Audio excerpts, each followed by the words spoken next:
So I would like to just formally begin and welcome you and give an introduction to Dr. Jim or Dr. James Austin, or as we call you, Jim. Dr. Jim, I will do. Okay.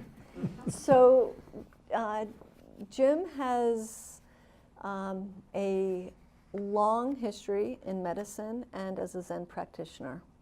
And you are a neurologist and a researcher and have been practicing Zen meditation for a long time. 43 years. Okay. And you have written several books, and I'm just going to mention two of them. One of them is a classic book called Zen in the Brain, Toward an Understanding of Meditation and Consciousness, and you published that in 1999, and MIT Press published it. And that really is a classic book, and that book has paved the way for a lot of the work and a lot of the conversations that have been done in the area of contemplative sciences, much that builds on the work of what Mind and Life has been engaged in for the last 3 decades. And then your most recent book was published last year, and that is Living Zen Remindfully, Retraining Subconscious Awareness, and that was also published by MIT Press. So we have you here today at the Mind and Life office in Charlottesville, Virginia. We are honored, delighted that you made the trip here to come to Charlottesville. You said it was about 50 years ago that you were last in Charlottesville. I'm getting a deja vu here. So I'd like to begin and just ask a personal question of specifically why you started meditating. You said it was 42 years ago. Why did you start meditating? I started meditation by accident during a sabbatical in Kyoto, Japan, where I went to study the norepinephrine pathways in the brain, from the brainstem up to the cortex. And a classmate friend of mine gave me a book before I flew across the Pacific. The book was called Zen and the Art of Archery. And I was puzzled by the book because I didn't understand what Zen had to do with archery. And so that lingered in my mind, and I was pretty busy doing experiments at the medical school on the cat and the cat's norepinephrine pathways. And this lingering curiosity remained, which is, well, what is Zen? And I was introduced to the fact that there was an English-speaking Zen master in Kyoto, that a former faculty member had been in contact with. And he recommended that I see this Zen master and made the initial overtures so that I could be interviewed by the Zen master. And that interview was so impressive, I was so impressed by the man, that I asked to see him again. And we had a very stimulating discussion. And I asked to see him again, and he agreed. And only a few minutes after I sat down at the third interview, he started to demonstrate to me the posture of Zen meditation. And I've never stopped since. So this came about by accident and curiosity. And why did you continue? Well, I continued. The simple answer would be that about 2 months into my meditative practice, I was doing experiments 3 days a week and sitting 3 days at the temple at Daitakaji. This is a very old Zen temple founded in 1334. About 2 months after meditating, I went one evening to a sub-temple where I'd never been before. And I was aware that my attention that evening was getting unusually one-pointed, that is, unusually keen and clear. And I resolved to sit with an increased degree of concentration in a half lotus position. And in doing so, my left leg fell completely asleep. Not just the usual sleepy leg, but this numbness and paralysis went all the way up to my mid-thigh. And it was only after working on that paretic left leg that I was able to get up and go into walking meditation and sit there. And at that point, I just sort of let go of any intention to strive hard and sort of abandoned my notion of being an expert sitter, and looked up at a single light bulb that was dangling from the ceiling of this small zendo. And at that point, I lost the consciousness the same way that you would lose it had you dropped off to sleep. Had you or I just dropped off into ordinary sleep, we might have slumped over or caught ourselves suddenly. But whatever I dropped off into, it was something approximating sleep, but my posture remained straight. And the next time I became aware that the world existed, I found myself in a blacker than black atmosphere that extended for an indefinite distance on all sides of me. A big, blacker than black, glistening space like obsidian. And this space that I awakened into had up in the top left corner a very vivid Japanese red maple leaf dangling. An extraordinary sight. And this atmosphere that I awakened into was completely silent. There was not a vestige of a sound. Nor was there anybody back in the center. In particular, there was no neurologist back in the center, no physical sense of self. So this was a huge, black, silent space in which one Japanese red maple leaf was dangling.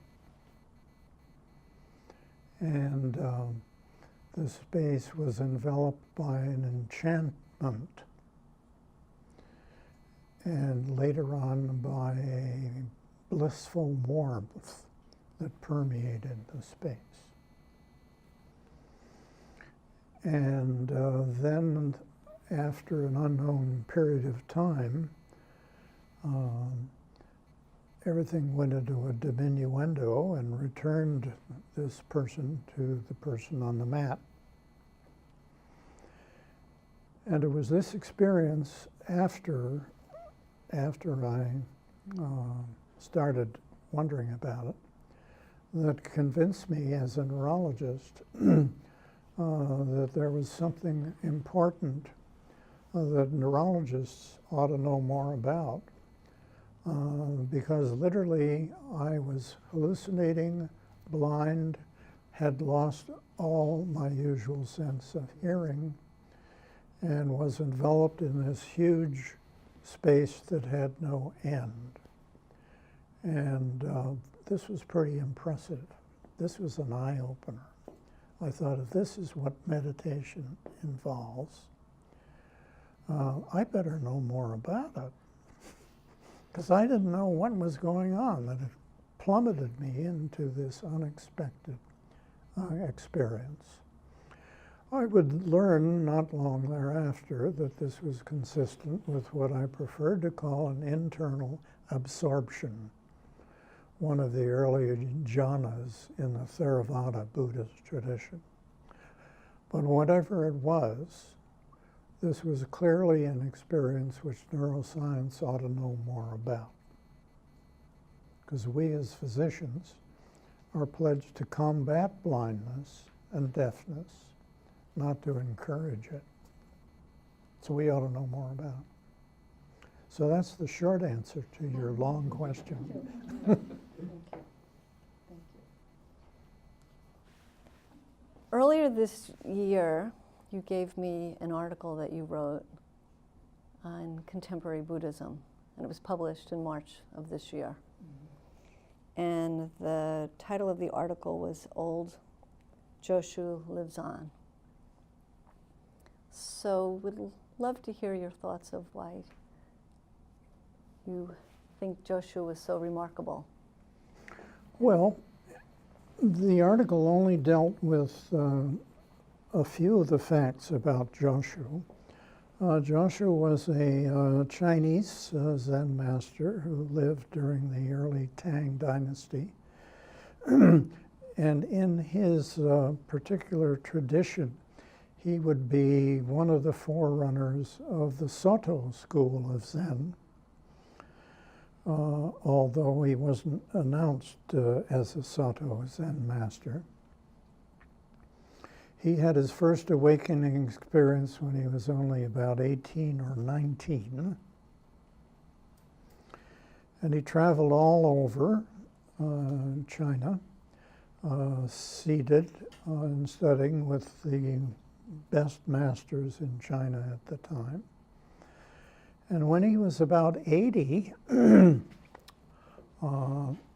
did he go off to some hut and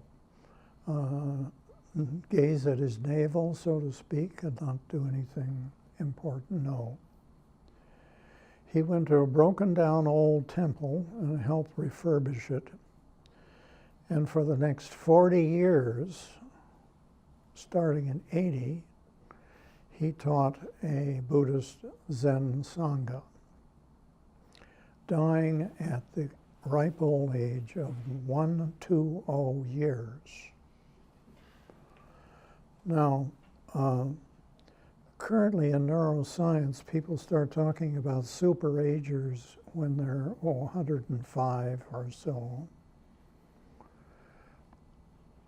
To live to be 120 in the hygienic conditions at that time was really extraordinary. And this was a guy who was actively teaching and interfacing with society. So he was a very extraordinary person. He left behind a large number of devoted followers and sayings. And his sayings are very pithy and to the point. And they amount to over 500 or so sayings that have been embedded in Zen literature. He's mentioned more often than any other Zen master. So he's extraordinary in what his influence was and in what he accomplished. He is the one responsible for the koan, "Does a dog have Buddha nature?" This was not his koan because he did not use koans in his teaching so far as we know. But later Zen masters have picked up various of his sayings and fashioned them into koans, which are still used in Zen training nowadays. So why did any man live to be 120 in the Tang Dynasty while teaching and leaving behind this impressive evidence of his literary abilities and his teaching abilities? Well, I would call your attention to the fact, and we'll mention it in one of the talks tomorrow, that neuroscience research by Eileen Luders at UCLA, and others have found that the normal aging and shrinking of the white matter and gray matter of the brain is retarded and slowed in those Zen meditators. The ones I'm thinking of now are, in another study, were Spanish Soto Zen trainees who were meditating something like 70 hours a week, serious Zen meditators. And this slowing of the normal processes, the so-called normal aging process, is equivalent to a yield of 14% on your investment, specifically.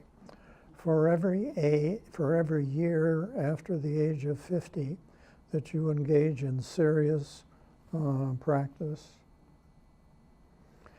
your brain does not age 1 month and 22 days. And if you divide 52 by 365, that's 14%. Go out in the bond market nowadays and see if you can do any better than 14%. So those of you who just are looking at your meditation casually need to be reminded that what you're doing has an influence on the rate at which your brain ages, and this influence is measurable both in gray matter and in white matter. Why did Joshua live to be 120? Well, we're not sure, but the evidence is getting kind of intriguing. The other evidence is that your telomeres, the caps on your chromosomes that act like the terminal part of your shoelaces, you know, the little cap that prevents your shoelace from unraveling. Well, your chromosomes have these, and each time your cell divides, your telomeres shorten, and finally the DNA that was contained by these caps is loose enough so that it can be affected by toxic metabolic factors. So in short, telomeres are good.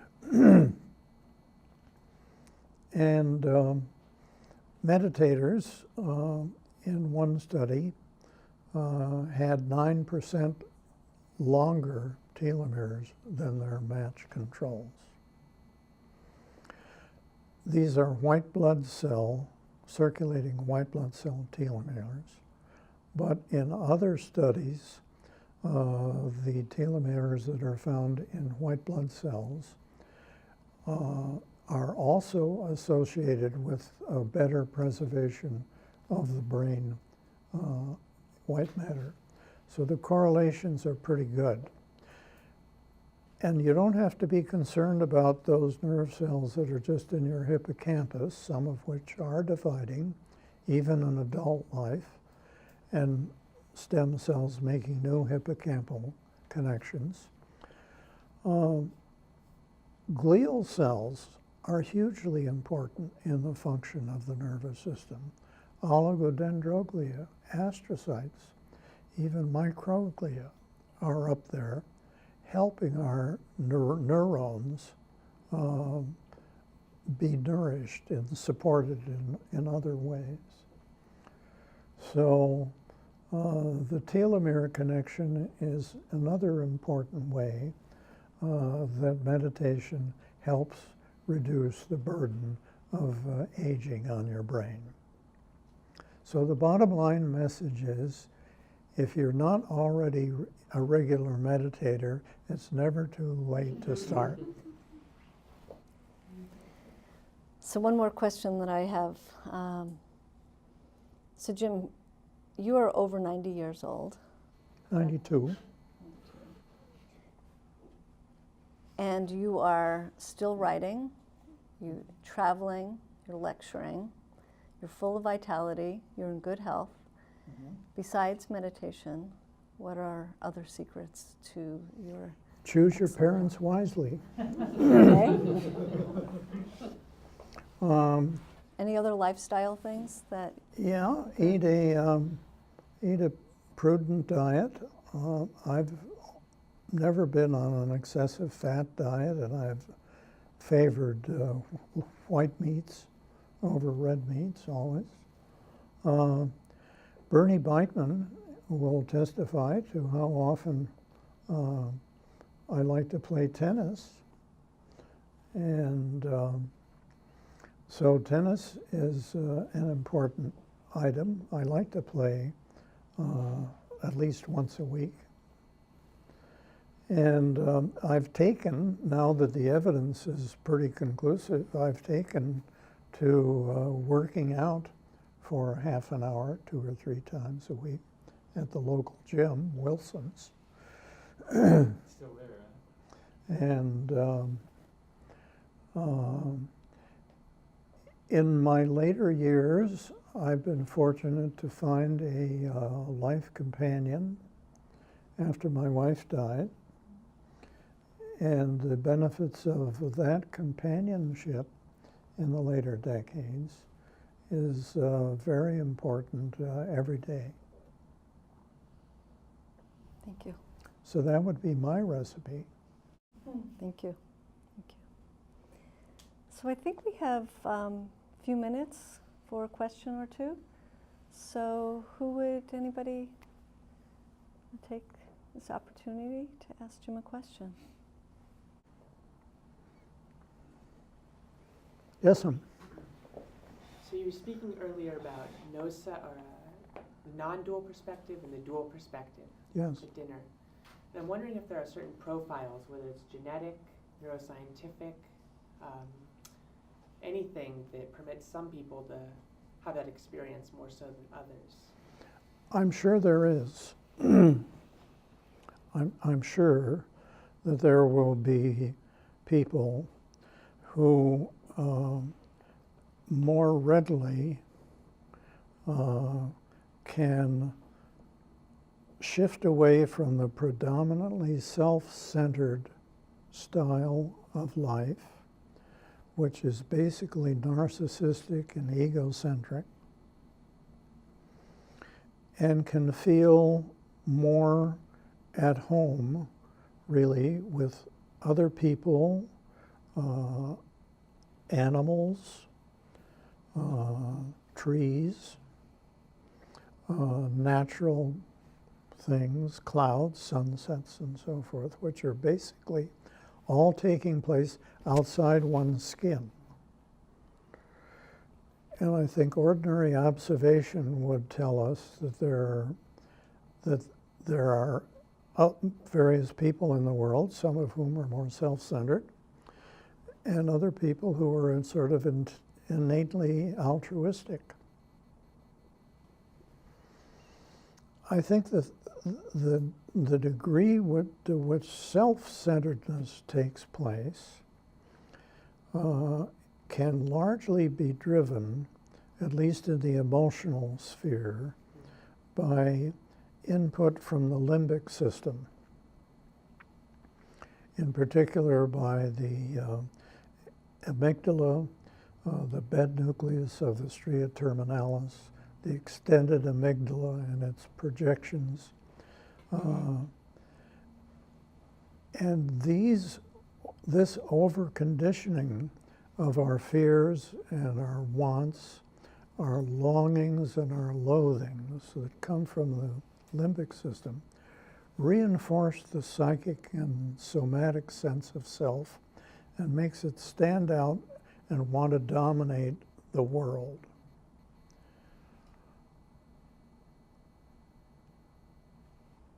And the more that inner drive from the limbic system that is disadvantageous, because there are other advantages to the limbic system, but the more the limbic system acts disadvantageously and creates an overburdened narcissistic self, the more suffering that person creates for others, and the more suffering ultimately that person creates for him or herself. Now, I think the question you're asking can only be resolved when somebody starts taking an inventory with neuroimaging. And I'm not so sure that this can be done by functional MRI alone, because functional MRI has a lag period of 3 to 6 seconds or so. And that is too slow to keep up with the enormously fast pace of neural functioning and neural firing. And it's far too slow to keep up with the oscillations between the thalamus and the cortex, which act together as a unit. And some of these oscillations are faster than a hummingbird's wing. We're in 100 and so oscillations per second. So the question you're asking needs to be addressed by some other means, I think, than the ones currently being employed.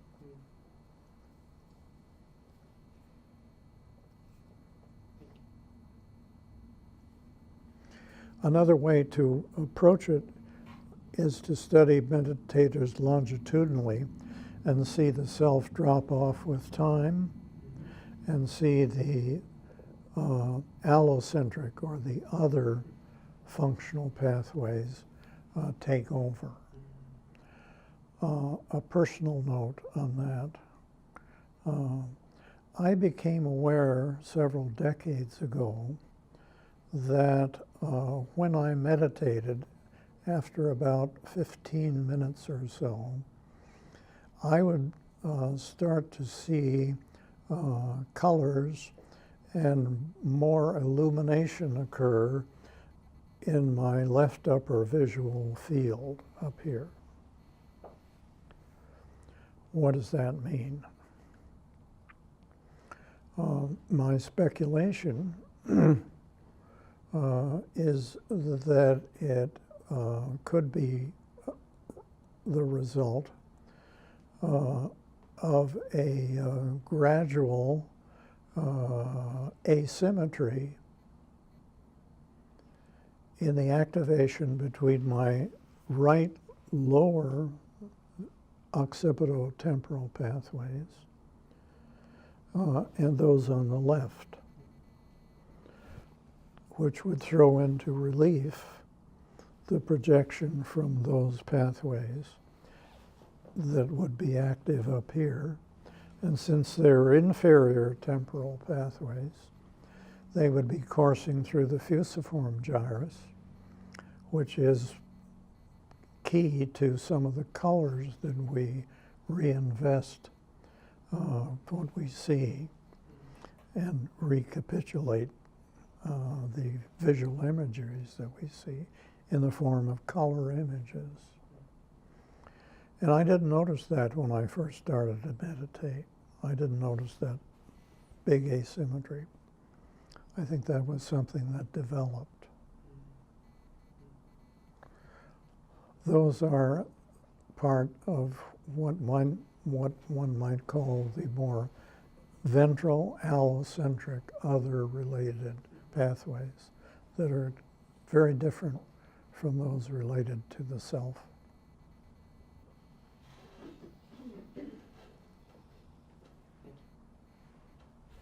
One question? Yeah, go Thomas. Thank you very much for what you've shared. One question I have for you is, as you mentioned, it's never too late to start. Mm-hmm. There's some very concrete benefits to breathing practices or meditative practices that we're starting to be able to quantify. And to people with certain educational opportunities who happen to be in certain places, it's natural that they may gravitate towards practicing. I'm wondering if you have any thoughts on how to introduce people that maybe aren't in that same cultural context or with those same kind of opportunities. Specifically, the children of today.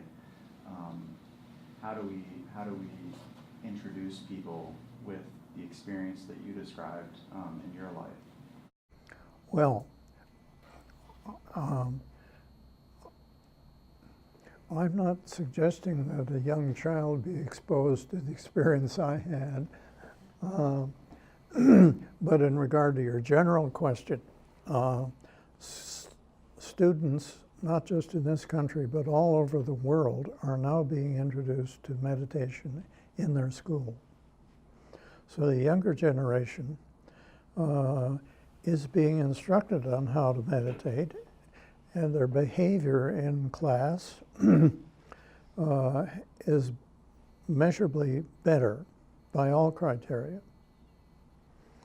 The problem is that at the same time, these students are growing up in an iPhone environment and in a world that constantly preoccupies them with a screen that's placed down here close to their body within their peripersonal space, and they're fiddling with it, and they're preoccupied with selfies and all kinds of other disadvantageous stimuli that are guaranteed to make them more self-centered, more body-centered, and to create a very distracted life that is completely the opposite of the so-called span of attention that we would like them to have, which would enable them to stay focused and to stay on one subject and to stay there and to complete and pursue a kind of logic that answers questions rather than drops them and casually by life. So which course of action in education is going to win out? I don't know, but it's going to be a tough struggle, because I think to be a younger person nowadays in this blizzard of stimuli, all of which is reinforcing self, is a bad news if you're interested seriously in bringing the other world into consciousness, the other world beyond the skin. So it's going to be a physiological struggle for your kids and my kids and all kids. And I'm afraid that the outcome of the present planet will depend on how that balance is struck. And how successful we are in educating generations of students to be better meditators. It's a huge, huge issue.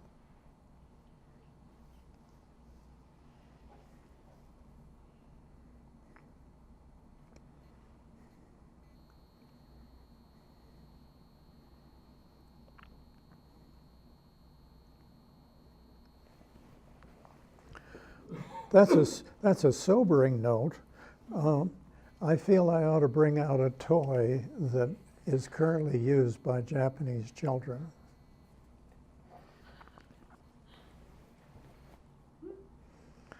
Some of you may recognize the face and the figure of Bodhidharma, who about 1,000 years after the Buddha was born, was responsible, according to legend, to bring the meditation style of Buddhism from India to China. And by the time the Bodhidharma story got to Japan, the Japanese children grew up in the presence of Bodhidharma, the Zen master, in most homes. And what is this Bodhidharma designed to emphasize? What's the point in having kids learn about Bodhidharma? Well, they're not interested in the word resilience. They're not interested in being lectured about what is the best way to recover if somebody bullies you or harms you or interferes with your sense of self-worth. No.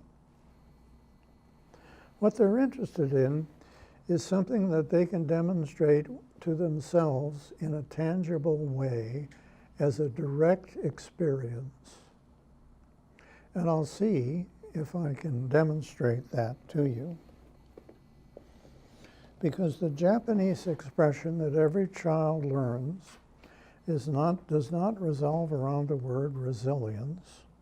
It resolves around the phrase, 7 times down, 8 times up. 7 times down, 8 times up. And this is the toy that Japanese children use to bring that message home.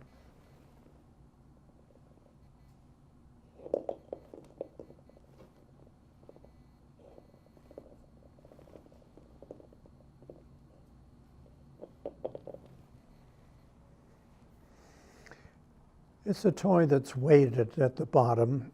It's wobbling around because it's lost some of its weight in travel. But the idea is, yes, you can fall down. Yes, you can be blown over, but you bounce up. You can be knocked down 7 times, but you come up 8 times. And that's one thing that children can learn that has a Zen flavor to it. Thank you, Jim.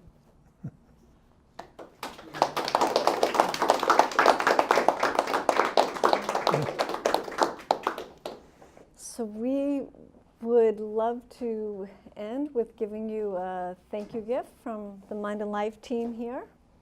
You've already given me the gift. No, we have 2 gifts. So we're going to give you that book that you want. Oh, wow. Will you inscribe it? I'm really not the author. I just help save the artwork. Well, that's major. And then this other book is a Mind and Life book, and our own Wendy Hassenkamp is the editor of it. Right there. Wendy. And it is Terrific. The Monastery and the Microscope, and it's based on the Mind and Life dialogue that took place in 2013 Wow. in India. So I was unaware of this. Thank it you. just came out. Yale Press. Yale University. Press. Wow. So do I get it inscribed? It is inscribed? Oh, There great. you go. Thank you, Wendy. And here is a card from our team. So thank you, Jim, Oh, for being wow. here with us. Thank you for coming to Charlottesville, and we hope that you come back again. And it won't be 50 years, but maybe. I'm only trying to go to 120, okay? Anyway, thank you so much. Okay, Darren. Thank you for everything.